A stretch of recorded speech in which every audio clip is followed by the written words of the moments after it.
Okay, first grade, we're going to have more fun with the balloon.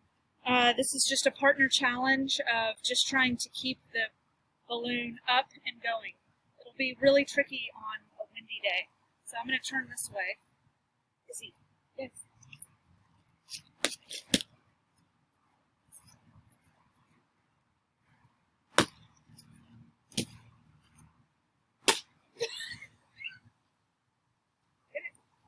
Another thing that you can do other than just keep it up is you can name a part of your body that you want the other person to hit it with. So I'm going to say that we are only going to use our left hand.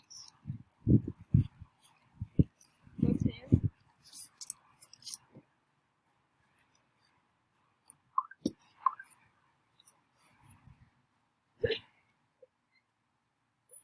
Just our left hand.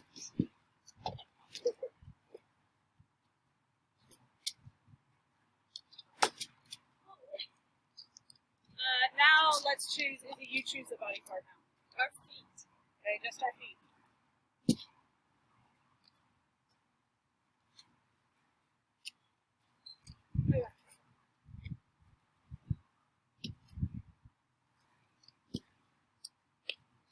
So it's really challenging on a windy day. It makes it a little bit more fun. But go ahead and get with a partner, a mom, a dad, a sibling, any grown-up in your house, and see if you can keep the balloon going. I challenge you. See how many you can do.